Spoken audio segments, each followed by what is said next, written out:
So hello everyone, welcome back to your channel. आज हमारे साथ नितिन मुरारका जी कनेक्टेड हैं और आज हम सबसे पहले बात करने वाले हैं आरबीआई की पॉलिसी के ऊपर।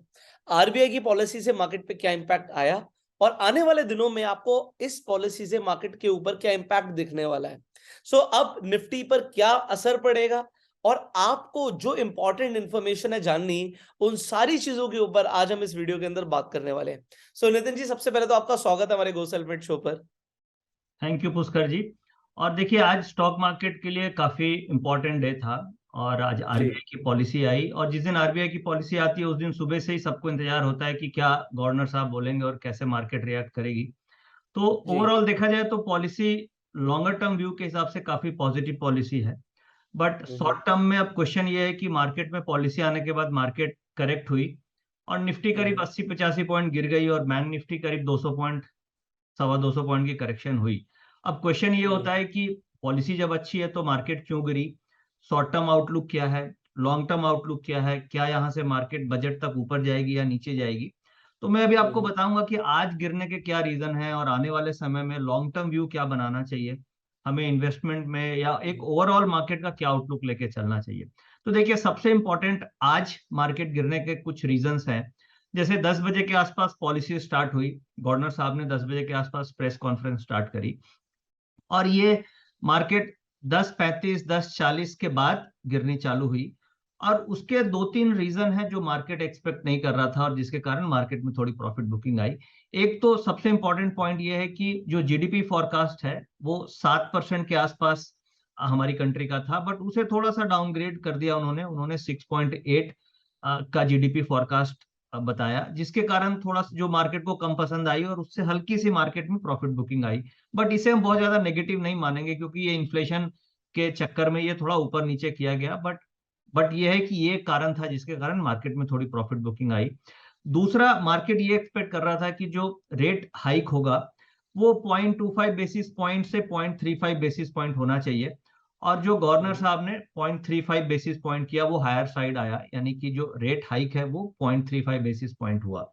अब यहाँ हम्म। पे जो मार्केट को नहीं पसंद आया वो ये था कि मार्केट ये सोच रहा था कि आने वाले समय में बहुत ज्यादा रेट हाइक नहीं होगी, और कुछ ऐसा स्टेटमेंट आएगा आरबीआई गवर्नर की तरफ से जो ये इंडिकेट करे कि आने वाले समय में रेट हाइक अब नहीं होगी। बट ऐसा कुछ मार्केट को नहीं दिखा, जिसके कारण शॉर्ट टर्म में इंट्राडे में थोड़ी प्रॉफिट बुकिंग आ गई। बट ओवरऑल कुछ बहुत ज्यादा नेगेटिव पॉलिसी से नहीं है, ये हल्की सी रनअप के बाद प्रॉफिट बुकिंग है। कई पॉजिटिव चीजें उन्होंने बताई। उन्होंने ये बताया कि flow of funds capital market में हमारी कंट्री में काफी अच्छी है। लास्ट 2-3 महीनों में एफआईएस की तरफ से इनफ्लोज काफी अच्छे आए हैं। प्लस उन्होंने ये भी हमें गाइडेंस दी कि इमर्जिंग कंट्रीज के कंपैरिजन में हमारी जो कंट्री है वो काफी बेहतर कर रही है। खास तौर से इन्फ्लेशन के मामले में भी आरबीआई और फाइनेंशियल गवर्नमेंट ने बहुत अच्छे स्टेप्स लेकर के उनको भी कंट्रोल करने की कोशिश करी है। तो ओवरऑल जो लॉन्गर टर्म आउटलुक उन्होंने दिया वो काफी पॉजिटिव दिया।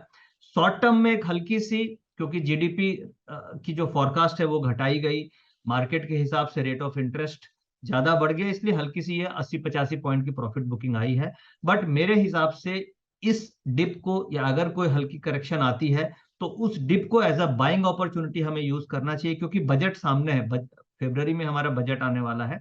और ओवरऑल मार्केट के स्ट्रक्चर को, चार्ट्स को देखते हुए भी मैं आपके साथ चार्ट्स भी शेयर करूंगा, जिसको देख के हम्म। ऐसा लगता है कि बजट के आसपास या बजट के बाद हम लोग 19,500 की हम्म। तरफ जा सकते हैं। अभी 18,500 के आसपास हम लोग हैं। तो यहाँ से 1,000 पॉइंट की रैली निफ्टी में बजट और उसके बाद बन सकती है। ये हमें टेक्निकल एनालिसिस से समझ में आ रहा है, और ओवरऑल कोई ऐसा नेगेटिव फैक्टर्स हमें नहीं दिख रहे हैं। इंट्राडे की करेक्शंस को एज अ हम बाइंग अपॉर्चुनिटी की तरह हम यूज करें। अभी आप बोल रहे हो 19,500, मुझे लगता है कि कई सारे लोग बिल्कुल एकदम से उनके कान खड़े हो गए होंगे जैसे आपने ये फिगर बोला। मतलब अभी मार्केट आप देख रहे हैं कि 19,000 को भी ब्रेक नहीं कर पाया था और हम सीधा 19,500 की बात करें, वो भी आप बजट तक बोल रहे हैं कि जो फरवरी में एक्सपेक्टेड है।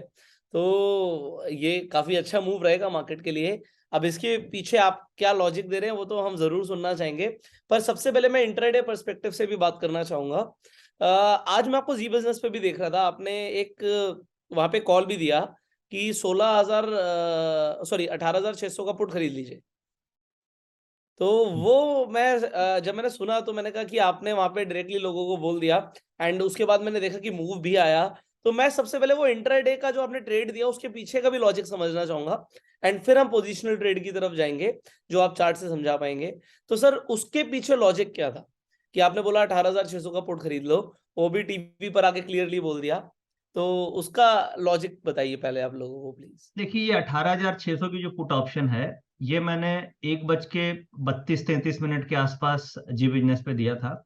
और उसके जी पीछे जो लॉजिक था, वो दो लॉजिक मैंने यूज किए थे। एक तो पीसीआर डेटा यूज किया था कि पुट और जी कॉल की पोजीशन किस तरीके से बन रही है और उसका रेशियो क्या है। और दूसरा, मैंने ओपन इंटरेस्ट का डेटा उसमें कंबाइन किया था कि ओपन इंटरेस्ट में किस तरीके से शॉर्ट बिल्डअप या लॉन्ग बिल्डअप हो रहा है। और मैंने ये स्टडी किया कि 10 बजे से 10:40 तक जब गवर्नर साहब प्रेस कॉन्फ्रेंस कर रहे थे, उसके बाद जब प्रेस कॉन्फ्रेंस खत्म हुई तो उसके बाद से डेटा किस तरीके से मूव आउट किया। क्योंकि प्रेस कॉन्फ्रेंस के समय डेटा बहुत स्टेबल था, कुछ खास नहीं हो रही थी, बट जैसे ही प्रेस कॉन्फ्रेंस खत्म हुई, मार्केट में सेलिंग आने लगी। और ऑप्शंस में कॉल राइटिंग, बहुत जबरदस्त कॉल राइटिंग्स वहां पे देखी गई। और साथ साथ ओपन इंटरेस्ट भी निफ्टी में करीब 4-5% का वहां पे एडिशन देखा गया। तो उससे मुझे समझ में आ गया कि मार्केट में ये शॉर्ट बिल्डअप हो रहा है।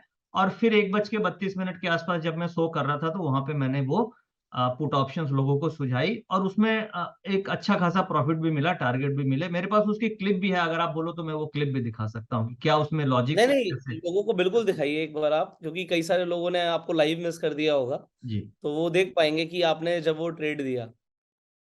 सर मार्केट अगर आप देखें तो काफी चॉपी हो रहा है, बड़ा इवेंट चला गया है। अब मार्केट में 35 अंकों की नर्वसनेस शेष रह गई है। निफ्टी बैंक हालांकि निश्चित तौर से रिबाउंड करने का भी प्रयास कर रहा है। एक सवाल मेरा होगा कि अगर इंडेक्स में खरीदारी करनी है तो निफ्टी खरीदेंगे कि निफ्टी बैंक? देखिए, थोड़ा वेट करना चाहिए, क्योंकि कल वीकली एक्सपायरी है और गुजरात इलेक्शंस के रिजल्ट्स भी हैं। और आज आरबीआई के पॉलिसी आने के बाद डेटा ने स्ट्रेंथ लूज करी है। यानी कि जब आरबीआई की पॉलिसी आ रही थी तो उस समय बिल्कुल डेटा स्टेबल एंड कांस्टेंट था, बट पॉलिसी खत्म होने के बाद हमें शॉर्ट बिल्डअप दिखा है। और शॉर्ट बिल्डअप में आप देखेंगे तो आज करीब 5% निफ्टी में ओपन इंटरेस्ट एडिशन है।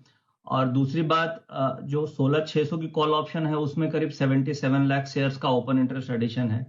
18,700 की कॉल ऑप्शन में 77 लाख, 18,600 की कॉल ऑप्शन में भी 77 लाख। तो कुल मिला के कॉल्स में राइटिंग हुई है। और ऊपर के लेवल पे निफ्टी में शॉर्ट पोजीशन बनी है पॉलिसी के बाद। तो मुझे लग रहा है कि थोड़ी वीकनेस आ सकती है, और निफ्टी स्पॉट लेवल जो अभी 18,610 के आसपास है, ये गिर के 18,525 550 की रेंज में आ सकता है, जो स्ट्रॉन्ग सपोर्ट लेवल है।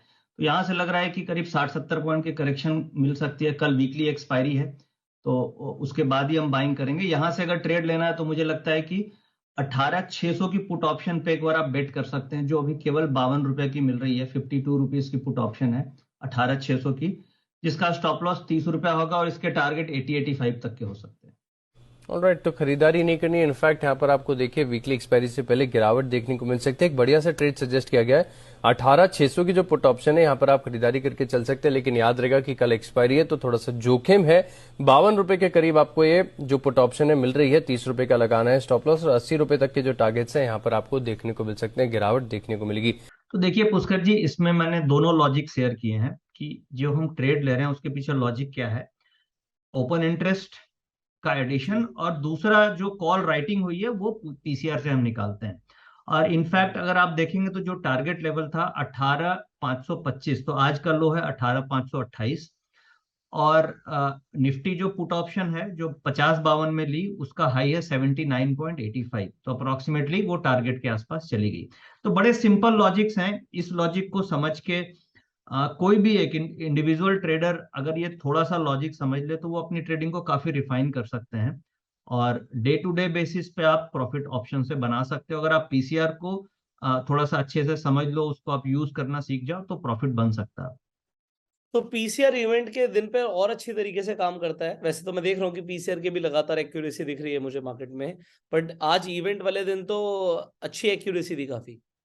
देखिए, पीसीआर इवेंट में तो बहुत अच्छा काम करता है। जैसे मान लीजिए आरबीआई की पॉलिसी हो, या फिर कल गुजरात इलेक्शंस के रिजल्ट्स हैं, तो क्या होता है, रिजल्ट्स आने के बाद, यानी कि कोई भी इवेंट के आउटकम के बाद आप ये ट्रैक करो कि इवेंट जब चल रहा है तो उस समय क्या हो रहा है, क्योंकि जब इवेंट चलता रहता है तो बहुत सारे बड़े बड़े प्लेयर्स उस समय एक्टिव होते हैं, और इवेंट जैसे ही खत्म होता है बहुत बड़ी पोजीशंस मार्केट में बनती है। तो इवेंट खत्म होने के 15-20 मिनट के अंदर का अगर आप डेटा ट्रैक कर लोगे तो आपको आइडिया लग जाएगा कि किस तरीके से डेटा पैन आउट हुआ है, और फिर वो पूरे दिन उसी हिसाब से मार्केट मूव करती है। तो बिल्कुल आपने राइट क्वेश्चन पूछा कि इवेंट के समय पीसीआर का डेटा बहुत अच्छा काम करता है। और दूसरा एक पॉइंट और मैं ऐड करना चाहूंगा कि जब विक्स वोलेटिलिटी इंडेक्स 20 के नीचे हो तो पीसीआर की एक्यूरेसी 70% से ऊपर चली जाती है, और जब विक्स वोलेटिलिटी इंडेक्स 25 से ऊपर चला जाएगा तो पीसीआर की एक्यूरेसी 60% से नीचे आ जाती है। तो ये भी एक बड़ा इंपॉर्टेंट है। अभी विक्स जो है वो 13-14 है, बिल्कुल स्टेबल विक्स है मार्केट में, इसलिए पीसीआर की डेटा की एक्यूरेसी और ज्यादा अभी देखी जा रही है। तो सर एक बार आप पीसीआर का डेटा दिखाएंगे, बिकॉज लोगों को भी समझ आएगा ये चीज। आज सुबह से मैं देख रहा था आपका पीसीआर भी, मैंने देखा आपके सॉफ्टवेयर में, तो पीसीआर सुबह से ही नेगेटिव था। मतलब ये क्लियरली दिख रहा था कि आज खरीद के नहीं चलना है, आज बेच के चलना है।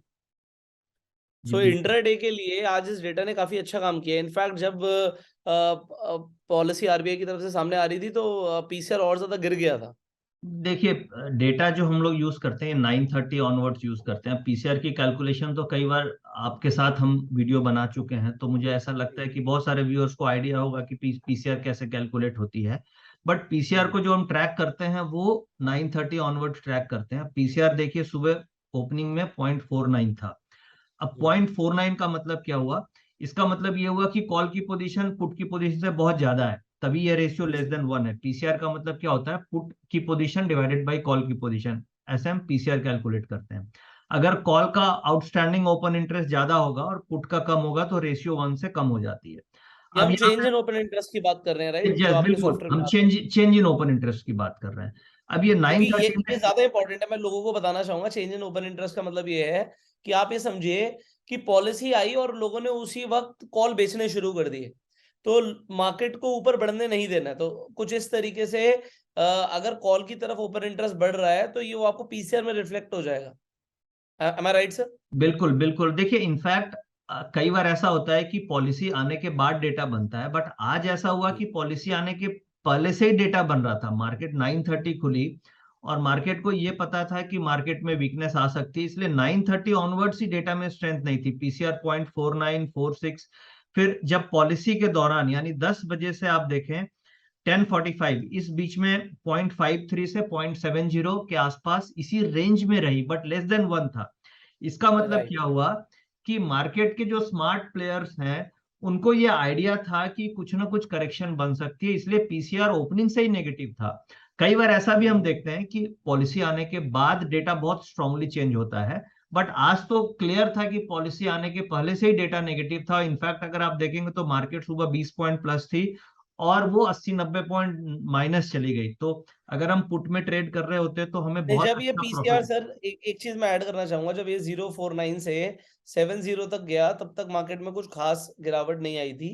बट जैसे ही ये, मैं ये बताना चाहूंगा, ये 11-15 के टाइम पे एकदम से जो 32 से 0.08 हुआ, दिस वाज शॉकिंग कि बिल्कुल देखिए ये एकदम से ही पीसीआर चेंज हो गया। इनफैक्ट उसका जी 10:45 पे राइट राइट, 0.70 था, और उसी के बाद आधा हो गया। 10:45 पे प्रेस कॉन्फ्रेंस गवर्नर साहब ने थैंक यू बोला, और 11 बजे ये पीसीआर स्ट्रेट 0.32 आ गया। ये जो 0.5 का यहाँ पे डिप आया यही सिग्नल था कि मार्केट में बहुत बड़ी पोजीशन सेलिंग हुई है। इनफैक्ट हम ये राइट। डेटा एवरी 5 मिनट भी पब्लिश करते हैं, ऐसा नहीं है कि आप 15 मिनट में देख सकते हो। तो आप और क्लोजली अगर इसको मॉनिटर करते हैं तो ये देखिए ये डेटा इनफैक्ट 10:50 10:55, ये देखिए यहाँ पे ये डेटा फास्ट गिरने लग गया और यही सिग्नल मिल गया कि मार्केट में कुछ बड़ी पोजीशंस बन रही है।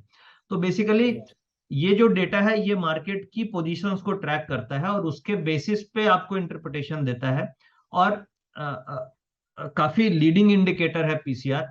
और मोस्ट ऑफ द टाइम आपको 70% एक्यूरेसी मिलती है। जब विक्स कम है 20 से तो एक्यूरेसी काफी अच्छी मिलती है इसकी।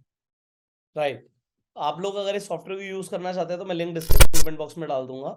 सो ये बेसिकली एसएमसी की तरफ से ऑटो रेंडर एक सॉफ्टवेयर है, एंड काफी अच्छा वर्क करता है। मतलब अगर आप रेगुलरली इंट्राडे ट्रेड करते हैं तो आपको पीसीआर काफी हेल्प करेगा।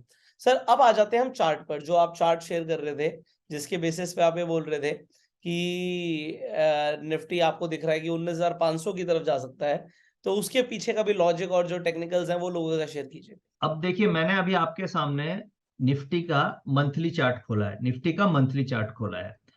अब ये जो हम यहाँ पे देख पा रहे हैं कि निफ्टी में करीब 17,500-600 के आसपास का ये मंथली ब्रेकआउट हुआ है।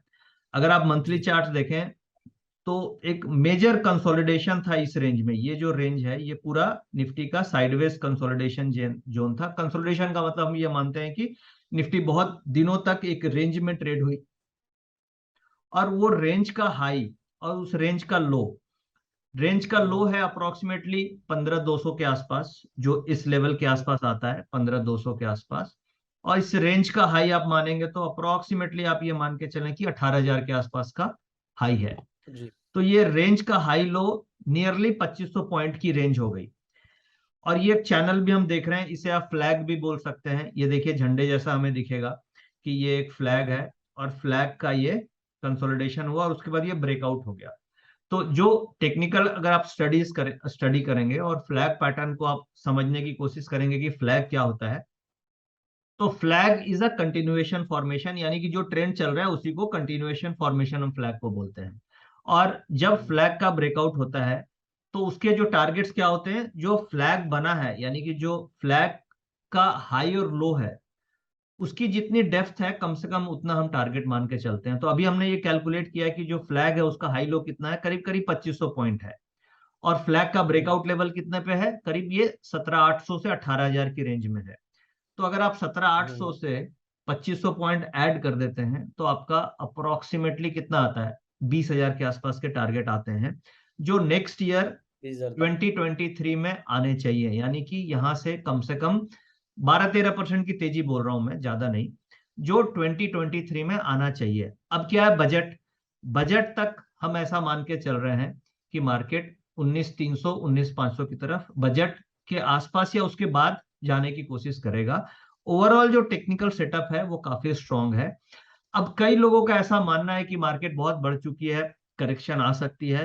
हो सकता है करेक्शन आ जाए, बट करेक्शन कितनी आएगी ये भी बड़ा इंपॉर्टेंट है। तो अगर आप देखें तो मार्केट में ये ब्रेकआउट लेने के बाद मार्केट में अगर बहुत ज्यादा भी कुछ करेक्शन आ जाए तो 18,200 18,300 से ज्यादा मार्केट करेक्ट नहीं करेगी और वो एक बाइंग अपॉर्चुनिटी होगी।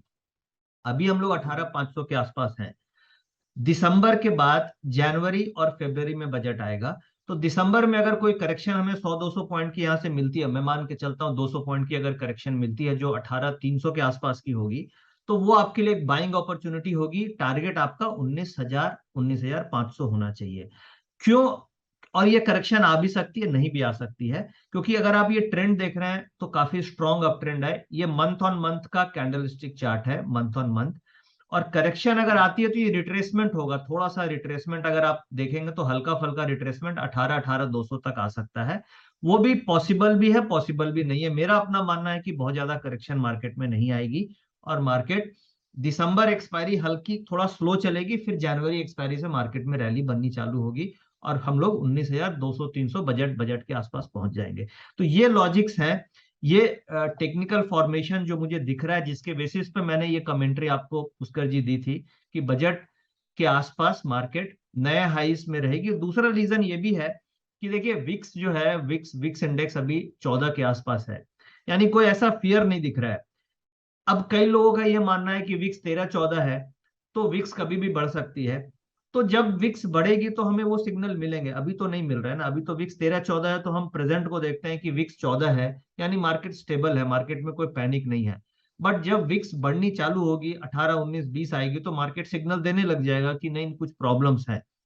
बट अभी कुछ प्रॉब्लम्स विक्स से भी नहीं दिख रही है, वो भी हमें सपोर्ट कर रहा है कि नहीं मार्केट में स्टेबिलिटी है, मार्केट ऊपर की तरफ जा सकती है। तीसरा पॉइंट, अगर आप वर्ल्ड मार्केट्स के चार्ट्स को देखें, जैसे नैस्डैक का, डॉ जोन्स का, एसएनपी के, निकाई, हैंगसेंग, जितने भी वर्ल्ड मार्केट है, यूरोपियन मार्केट, एशियन मार्केट, उनके भी चार्ट्स देखेंगे तो वो भी एक बॉटमिंग फॉर्मेशन में है, बहुत ज्यादा वहां भी वीकनेस नहीं दिख रही है। बार बार नीचे से वर्ल्ड मार्केट बाउंस कर रहे हैं, तो वहां से भी हमें एक सपोर्ट मिलता रहेगा। तो ओवरऑल और दूसरी बात, जैसे आज आरबीआई गवर्नर की पॉलिसी से भी कई ऐसे पॉइंट्स निकल के आए हैं जो लॉन्ग टर्म आउटलुक मार्केट को पॉजिटिव बनाता है। तो कुल मिला के अगर मैं समराइज करूं तो मुझे ऐसा लग रहा है कि हम लोग 19,500 की तरफ बजट के बाद यानी कि फरवरी से मार्च तक पहुंच सकते हैं। क्या बात है सर। तो आई होप लोगों को एक क्लैरिटी मिल गई होगी, एक लॉन्ग टर्म विजन निफ्टी के लिए, मार्केट के लिए क्लियर हुआ होगा। और आरबीआई की आज आपने पॉलिसी को पूरी तरीके से डिकोड कर दिया है। जिन लोगों को बड़े सिंपल शब्दों में समझना था, आई होप उन्हें समझ आ गया होगा।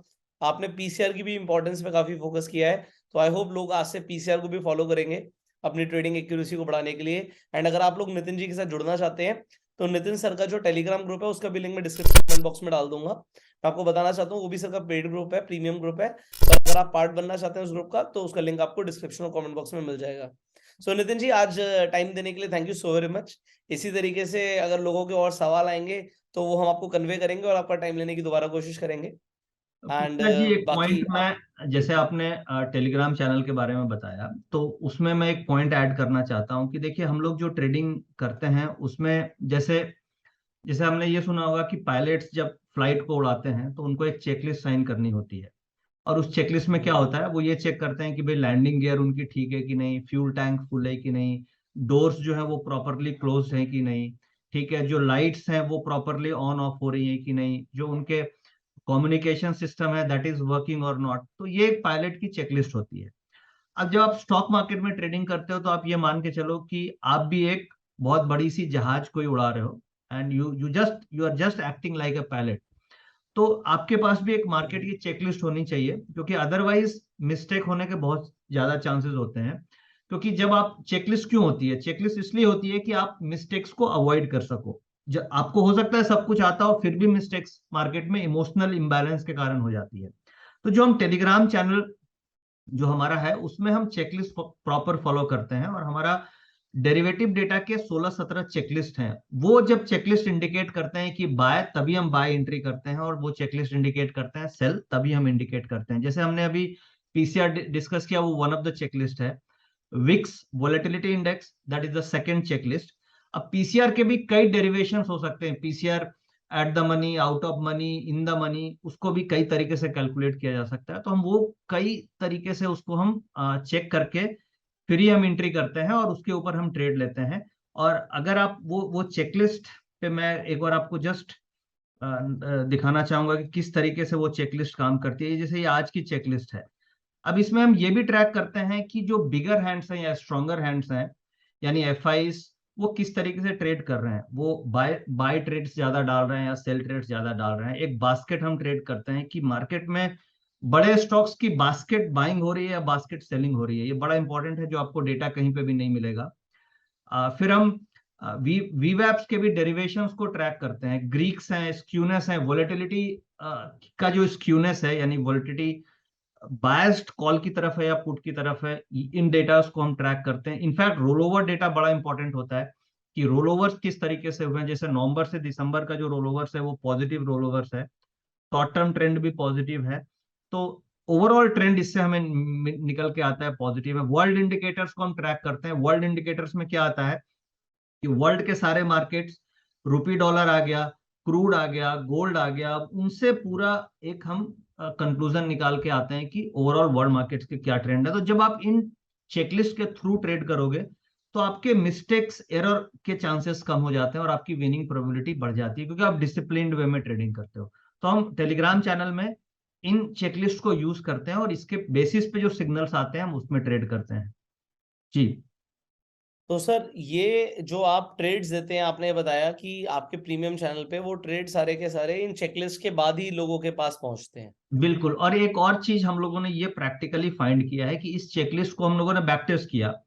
तो बैक टेस्ट में ये फाइंड किया कि अगर हम इस चेकलिस्ट को 11 बजे के पहले ट्रेड करें तो मेरी एक्यूरेसी 55% ही केवल आ रही है, ओनली 55%।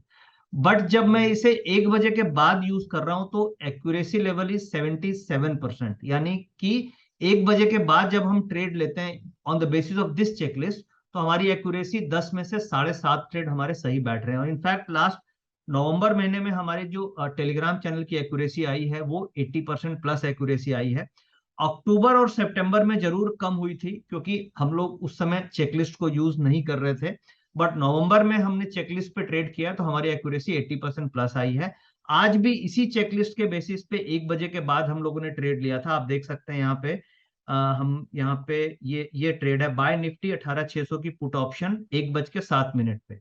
तो ये चेकलिस्ट हम हर 10 बजे से ट्रैक करते हैं, 10 बजे, 11 बजे, 12 बजे, बट हम ट्रेड 1 बजे लेते हैं। हम नजर रखते हैं कि क्या डेटा बन रहा है, बट हम ट्रेड को इनिशिएट 1 बजे करते हैं और हमारा टारगेट ये होता है कि दिन के हमें एक लॉट में अगर 1000-1500 रुपया मिल जाए, बाकी आप नंबर ऑफ लॉट्स आपके ऊपर डिपेंड करते हैं, बट एक लॉट में 25 से 30 पॉइंट मिलता है तो हम प्रॉफिट बुक करके निकल जाते हैं। क्या बात। ठीक है सर, आई होप जिन लोगों को आपका प्रीमियम जो टेलीग्राम ग्रुप है उसमें इंटरेस्ट होगा वो इसे डेफिनेटली सब्सक्राइब कर पाएंगे, एंड जिन लोगों को ट्रेड कॉल्स चाहिए तो उन्हें एक ऑथेंटिक सोर्स से वो ट्रेड कॉल्स मिल पाएंगे। So thank you so very much Nitin ji, and आप लोग इस वीडियो को शेयर जरूर कीजिएगा जिससे ये इन्फॉर्मेशन मैक्सिमम लोगों तक पहुंचे। इस वीडियो को आप लाइक कर सकते हैं अपना प्यार देने के लिए, और अगर आपने अभी तक चैनल को सब्सक्राइब नहीं किया, सब्सक्राइब कर लीजिए, बेल आइकन पे क्लिक कीजिए जिससे आने वाली एक भी वीडियो आपसे मिस ना हो। I will see you in the next video, till that time you go self made and जय हिंद।